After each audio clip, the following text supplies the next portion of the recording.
Hello everyone, आप सबका फिर से स्वागत है हमारे इस चैनल में जिसका नाम है लेसन ऑन टिप्स। तो आज का जो हमारा टॉपिक है वो है इमरजेंसी ड्रग्स और इसके यूजेस, यानी कि आज हम देखेंगे कौन कौन से इमरजेंसी ड्रग्स होती हैं और कौन से इमरजेंसी ड्रग्स के यूजेस होते हैं। ओके, तो हम लोग आगे बढ़ते हैं इसके।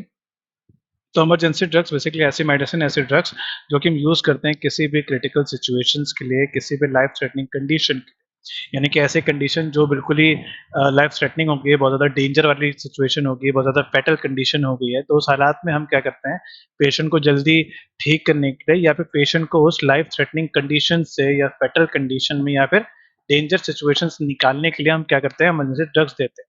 वो कौन कौन से क्रिटिकल सिचुएशन या लाइफ थ्रेटनिंग कंडीशन हो सकती है? पहला कार्डियक अरेस्ट है, सेप्टिक शॉक है और आपका एपिलेप्सी है।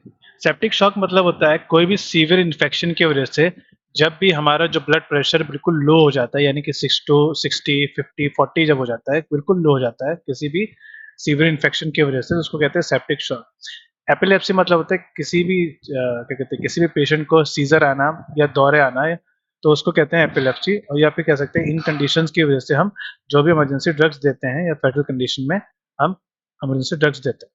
तो ये जो इमरजेंसी ड्रग्स है, ये बेसिकली क्या कर रही हैं, जो भी सिम्टम्स नजर आ रहे हैं, ओके, तो उन सिम्टम्स को ट्रीट करना, उन सिम्टम्स को ठीक करना, ताकि पेशेंट को हम सेव कर सके, पेशेंट के लाइफ को सेव कर सकें। इसीलिए इमरजेंसी ड्रग्स को एक और नाम से जानते हैं जिसको कहते हैं लाइफ सेविंग ड्रग्स। आगे देखते हैं इमरजेंसी ड्रग्स में कौन कौन से ड्रग्स हैं। सबसे पहले हम जो हमारे पास ड्रग्स है वो है एनाल्जेसिक ड्रग्स। एनाल्जेसिक्स मतलब होता है ऐसी ड्रग्स जो कि हम पेन के लिए और ज्यादातर फीवर के लिए यूज करते हैं। पेन मतलब पेन जो पेन के लिए यूज करते हैं वो एनाल्जेसिक्स होती हैं, और फीवर के लिए जो होते हैं वो बेसिकली होती है एंटीपायरेटिक ड्रग्स होती हैं। बेसिकली हम एनाल्जेसिक ड्रग्स देख रहे हैं। तो पेन के लिए या फीवर के लिए जो भी हम ड्रग्स यूज करते हैं, वो हमारी पहली जो ड्रग है वो है इंजेक्शन डाइक्लोफेनिक। तो डाइक्लोफेनिक हम बेसिकली पेन के लिए यूज करते हैं, और पेन कौन कौन से, जॉइंट्स पेन हो गया, मसल पेन हो गया, या फिर फीवर के लिए। सेकेंड जो ड्रग है वो है इंजेक्शन पैरासिटामोल। तो इंजेक्शन पैरासिटामोल हम किस लिए यूज करते हैं? फीवर के लिए और पेन के लिए। और थर्ड हमारे पास जो ड्रग है वो है इंजेक्शन मॉर्फिन सल्फेट। तो इंजेक्शन मॉर्फिन सल्फेट हम क्यों यूज कर रहे हैं? बहुत ज्यादा सीवियर पेन, बहुत ज्यादा अगर पेन है, सीवियर पेन है, उसके लिए यूज करते हैं। और उसके बाद है post operation pain. Post operation मतलब होता है ऑपरेशन के बाद। आप इसमें देख सकते हैं ऑपरेशन से पहले डला हुआ है पोस्ट, यानी कि पोस्ट ऑपरेशन पेन। पोस्ट का मतलब होता है बाद में, और प्री का मतलब होता है पहले। ओके, तो ऑपरेशन के बाद, यानी कि पोस्ट ऑपरेशन के बाद जो पेन हो रहा है, ऑपरेशन के बाद जो भी पेन है, बहुत ज्यादा सीवियर पेन हो रहा होगा, तो उसको ओवरकम करने के लिए हम क्या करते हैं, मॉर्फिन सल्फेट देते हैं। हमारे पास नेक्स्ट है एंटी स्पाज्मोटिक ड्रग।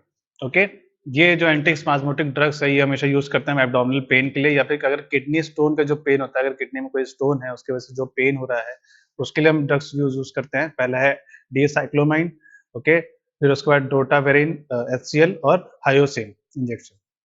ठीक है, नेक्स्ट हमारे पास गैस्ट्राइटिस इंजेक्शन, यानी कि पेट से संबंधित या स्टमक से संबंधित कुछ प्रॉब्लम है, काफी ज्यादा दिक्कतें हैं, ओके, उससे रिलेटेड है।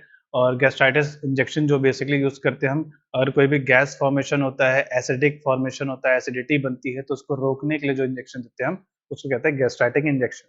गैस्ट्राइटिक इंजेक्शन में कॉमनली इंजेक्शन कौन कौन से होते हैं? पेंटॉप इंजेक्शन और एसीलॉक इंजेक्शन। पेंटॉप इंजेक्शन हमेशा हम देते हैं जब भी जो हमारे स्टमक में ज़्यादा गैस फॉर्म होता है, ज़्यादा गैस बनती है, तो उसको रोकने के लिए, उससे उससे हेल्प के लिए यूज़ करते हैं पेंटॉप इंजेक्शन। और एसिलॉक इंजेक्शन हमेशा होता है जब एसिडिटी ज़्यादा बनती है, जब ज़्यादा एसिड प्रोड्यूस होता है, या एसिड फॉर्मेशन होता है हमारे स्टमक में, तो उसके लिए हम यूज़ करते हैं एसिलॉक इंजेक्शन। नेक्स्ट हमारे पास एंटी एलर्जिक इंजेक्शन। ऐसे इंजेक्शन जो एलर्जी या एलर्जिक रिएक्शन को कम करने के लिए काम करते हैं, या फिर एलर्जिक जो सिम्टम्स दिख रहे हैं उसको खत्म करने के लिए यूज करते हैं। तो सबसे मोस्ट कॉमन जो इंजेक्शन है वो है एविल इंजेक्शन। ये एक क्या कहते हैं, टैबलेट में भी आती है। It uses for prevention of allergy in body. अगर बॉडी में कोई भी एलर्जी है तो उससे प्रिवेंट कराने की हेल्प करता है। डेक्सोना इंजेक्शन यूज करते हैं ज्यादातर हम एलर्जी के लिए भी। ब्रीथिंग प्रॉब्लम अगर किसी को है, उस किसी भी अगर कोई मेडिसिन हम दे रहे हैं, अगर उससे कोई एलर्जिक रिएक्शन हो रही है, और एलर्जिक रिएक्शन में उसको ब्रीथिंग प्रॉब्लम हो रही है, अर्थराइटिस की प्रॉब्लम है, तो हम उसके उसके क्योर के लिए, उसके प्रिवेंशन के लिए यूज करते हैं हम डेक्सोना इंजेक्शन। बीटा एसपी, ये यूज करते हैं हम ज्यादातर एलर्जी के लिए यूज कर ही रहे हैं, स्वेलिंग के लिए भी यूज कर रहे हैं, ब्रीथिंग प्रॉब्लम के लिए भी यूज कर रहे हैं, और अर्थराइटिस के लिए भी यूज कर रहे हैं। नेक्स्ट है हमारे पास एंटीबायोटिक ड्रग्स या इंजेक्शन। एंटीबायोटिक आपको पता ही है, ज्यादातर बैक्टीरियल इन्फेक्शन के लिए या कोई इन्फेक्शन जब होता है तो उसके लिए हम एंटीबायोटिक देते हैं ताकि इन्फेक्शन को खत्म कर सकें या कम कर सकें। तो इसमें मोस्ट कॉमन जो ड्रग्स होती हैं एंटीबायोटिक्स की वो कौन कौन से होती हैं? मोनोसेफ, मोनोसेफ इंजेक्शन हमेशा हम देते हैं टाइफाइड फीवर में, मेनिंजाइटिस में, लंग इन्फेक्शन में और urine infection. Okay, meningitis basically क्या है, जो हमारे मेनिंजेस होती हैं, जो हमारा ब्रेन को और हमारे स्पाइनल कॉर्ड को कवर करती है, जो मेम्ब्रेन जो मेनिंजेस होती है। ओके, जब उस मेनिंजेस में क्या होता है, इन्फ्लेमेशन हो जाती है। ओके, उसको कहते हैं मेनिंजाइटिस। अगर किसी पेशेंट को लंग इन्फेक्शन है तो उसलिए हम देते हैं मोनोसेफ दे सकते हैं। और अगर किसी को यूरिन इन्फेक्शन है, यानी कि यूटीआई अगर प्रॉब्लम है किसी को, या फिर ब्लैडर में इन्फेक्शन है, तो हम मोनोसेफ इंजेक्शन दे सकते हैं। जेंटामाइसिन, जेंटामाइसिन हम किस लिए दे सकते हैं? अगर किसी को बोन इन्फेक्शन है, अगर निमोनिया है या फिर जेनाइटल इन्फेक्शन है। जेनाइटल यानी कि जो भी रिप्रोडक्टिव ऑर्गन होते हैं, ओके, वो होते हैं जेनाइटल, जेनाइटल पार्ट होते हैं या जेनाइटल कहते हैं उसको। तो अगर किसी भी रिप्रोडक्टिव ऑर्गन में या फिर जेनाइटल इन्फेक्शन है तो हम जेंटामाइसिन इंजेक्शन दे सकते हैं। अमीकास इंजेक्शन हम देते हैं जब भी किसी को बोन इन्फेक्शन है या intra abdominal infection. Intra abdominal यानी कि पेट के अंदर कोई अल्सर है, कुछ भी प्रॉब्लम है पेट के अंदर या एब्डोमेन के अंदर, ओके, तो उस दौरान हम अमीकासिन दे सकते हैं। निमोनिया किसी को और साथ साथ जेनाइटल इन्फेक्शन अगर किसी को है। ओके, फिर नेक्स्ट हमारे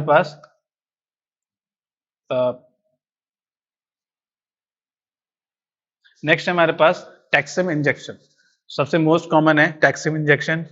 टैक्सिम इंजेक्शन हमेशा हम लंग इन्फेक्शन में और सेलुलाइटिस में देते हैं। सेलुलाइटिस मतलब होता है कि इसमें इस दौरान क्या होता है कि हमारे स्किन इन्फेक्शन रहता है बैक्टीरिया की वजह से। ओके, बैक्टीरियल स्किन इन्फेक्शन हो जाता है और इसमें जो सिम्टम्स नजर आते हैं वो ये नजर आते हैं कि काफी ज्यादा जिस स्किन में कहीं भी पार्ट में अगर इन्फेक्शन होता है तो वहाँ पे रेडनेस हो जाती है, स्वेलिंग हो जाती है। ओके, और उस अफेक्टेड एरिया में काफी ज्यादा पेन होने लगता है। ओके, तो वो तो हमारे सेलुलाइटिस का सिम्टम्स हैं। तो हम उस दौरान उसको कम करने के लिए, ओवरकम करने के लिए, प्रिवेंट करने के लिए क्या करते हैं, टैक्सिम इंजेक्शन देते हैं। नेक्स्ट हमारे पास एंटीबायोटिक में ही ड्रग, एंटीबायोटिक ड्रग्स में ही है मेट्रोजिल। तो मेट्रोजिल भी हम ज्यादातर देते हैं लूज मोशन को प्रिवेंट करने के लिए, स्टोमक इन्फेक्शन के लिए या फिर किसी पेशेंट को फूड पॉइजनिंग। ठीक है, तो मेट्रोजिल पता चल गया आपको। ज्यादातर किस लिए दे रहे हैं? लूज मोशंस के लिए, उसको प्रिवेंट करने के लिए, स्टोमक इन्फेक्शन को प्रिवेंट करने के लिए और अगर किसी पेशेंट को फूड पॉइजनिंग है। नेक्स्ट है हमारे पास क्लेवेम इंजेक्शन। ओके, क्लेवेम इंजेक्शन हम किस लिए देते हैं? ईयर इन्फेक्शन के लिए, माउथ इन्फेक्शन के लिए, लंग इन्फेक्शन के लिए और टाइफाइड के लिए। ओके, इसमें जो बता रहे हैं ईयर इन्फेक्शन पता चल रहा है, माउथ इन्फेक्शन है कि बहुत ज्यादा जब का ड्राई माउथ हो जाता है, माउथ में कह सकते हैं छाले आ जाते हैं, काफी ज्यादा सोर हो जाते हैं, अल्सर हो जाते हैं। तो माउथ इन्फेक्शन के लिए, लंग इन्फेक्शन के लिए और टाइफाइड के लिए, यानी कि इनके लिए हम क्या कौन से इंजेक्शन दे सकते हैं? क्लेवेम इंजेक्शन। नेक्स्ट हमारे पास कार्डियक ड्रग, यानी कि ऐसे ड्रग जो हमारे हार्ट के लिए, हार्ट को ठीक करने के लिए यूज करते हैं। सबसे मोस्ट कॉमन कार्डियक ड्रग में यूज होती है जो इंजेक्शन, वो है एड्रेनालिन ड्रग। ये लाइफ सेविंग ड्रग है। ज्यादातर यूज किस लिए करते हैं? एनाफाइलेटिक शॉक के लिए या फिर जिसको कहते हैं एलर्जिक डिसऑर्डर। एनाफाइलेटिक शॉक मतलब होता है यानी कोई भी हमने मेडिसिन दी, कोई भी हमने ड्रग दी किसी और प्रॉब्लम की वजह से, बट वो ड्रग ऐसा एलर्जिक रिएक्शन कर दिया, उसने ऐसा रिएक्ट कर दिया कि पेशेंट को क्या हो गया, पेशेंट को बहुत ज्यादा ही शॉक में चला गया, बहुत ज्यादा एलर्जिक रिएक्शन बहुत ज्यादा होने लगे, उसके जो हार्ट काम करना बंद कर रहा है या फिर कह सकते हैं हार्ट बहुत जल्दी से काम कर रहा है, वो होता है एनाफाइलेटिक शॉक। ओके, तो उसको ओवरकम करने के लिए हम एड्रेनालिन इंजेक्शन देते हैं। नेक्स्ट हमारे पास कार्डियक अरेस्ट। अगर किसी को कार्डियक अरेस्ट या हार्ट अटैक आया है तो हम उस दौरान भी एड्रेनालिन इंजेक्शन दे सकते हैं, या तो हम कार्डियक मसल में दे सकते हैं डायरेक्टली या फिर हम थाइज में दे सकते हैं। और थर्ड हमारे पास ब्रोंकियल अस्थमा। अगर किसी को ब्रोंकियल अस्थमा की प्रॉब्लम है तो हम एड्रेनालिन इंजेक्शन दे सकते हैं। नेक्स्ट हमारे पास एट्रोपिन। एट्रोपिन बेसिकली जो ड्रग है हम कब दे सकते हैं? अगर किसी को ब्रेडिकार्डिया है। ब्रेडिकार्डिया मतलब होता है डिक्रीज हार्ट रेट। अगर हार्ट रेट बहुत ज्यादा कम हो जाती है तो ब्रेडिकार्डिया होता है, और हार्ट रेट बहुत अगर ज्यादा हो जाती है तो उसको कहते हैं टैकीकार्डिया। ओके, ब्रेडिकार्डिया मतलब हार्ट रेट कम होना, डिक्रीज होना, और टैकीकार्डिया मतलब होता है हार्ट रेट का ज्यादा होना, इंक्रीज होना। ओके, और सेकंड है डिक्रीज सलाइवा प्रोडक्शन। अगर किसी का सलाइवा प्रोडक्शन, माउथ में जो सलाइवा प्रोडक्शन होता है, अगर बहुत ज्यादा कम हो जाता है तो हम उस दौरान भी एट्रोपिन दे सकते हैं। ओके, और दूसरा क्या है कि सलाइवा प्रोडक्शन नहीं होता है तो हमारा जो थ्रोट है, हमारा जो फेरिंग्स है, वो काफी ज्यादा इन्फ्लामेट हो जाता है, जिसको एक और नाम से जानते हैं फेरेंजाइटिस। ओके, और उस दौरान क्या होता है, जो थ्रोट में बहुत ज़्यादा पेन होने लगता है और साथ-साथ कोई भी चीज़ हम खा रहे हैं उसको स्वॉलो करने में बहुत ज़्यादा प्रॉब्लम होती है। अगर सलाइवा प्रोडक्शन नहीं होगा तो उस दौरान हम एट्रोपिन दे सकते हैं। नेक्स्ट है हमारे पास कार्डियक अरेस्ट में इंपॉर्टेंट चीज़ है नाइट्रोग्लिसरीन। नाइट्रोग्लिसरीन हम कब दे सकते हैं? हाइपरटेंशन में, यानी कि अगर बीपी बहुत ज़्यादा रेज़्ड है 140, 150, 160 है तो उस दौरान हम नाइट्रोग्लिसरीन दे सकते हैं। और एंजाइना पेक्टोरिस या फिर चेस्ट पेन। एंजाइना पेक्टोरिस मतलब या चेस्ट पेन कब होता है? जब भी हमारे हार्ट से जो ब्लड फ्लो है बहुत ज़्यादा रिड्यूस होता है, कम हो जाता है। ओके, इस दौरान क्या होता है? चेस्ट पेन ज़्यादा हो जाता है या फिर कह सकते हैं एंजाइना पेक्टोरिस होने के चांसेस है। ओके, तो उसको ओवरकम करने के लिए हम क्या करते हैं? नाइट्रोग्लिसरीन इंजेक्शन देते हैं। ठीक है, ओके, तो थैंक यू सो मच। आज के लिए क्लास हमारी इतनी, आज का टॉपिक हमारा इतना ही है, आज की वीडियो हमारी सिर्फ यहीं तक है। और अगर आपको ये टॉपिक या ये वीडियो पसंद आया तो प्लीज़ लाइक कीजिए, शेयर कीजिए और कमेंट में ज़रूर बताइए टॉपिक कैसा लगा। और अगर आपको लगता है कि इस टॉपिक में और चीज़ें हमें बतानी है और चीज़ें हमें क्लियर करनी चाहिए तो प्लीज़ हमें कमेंट सेक्शन में बताइए।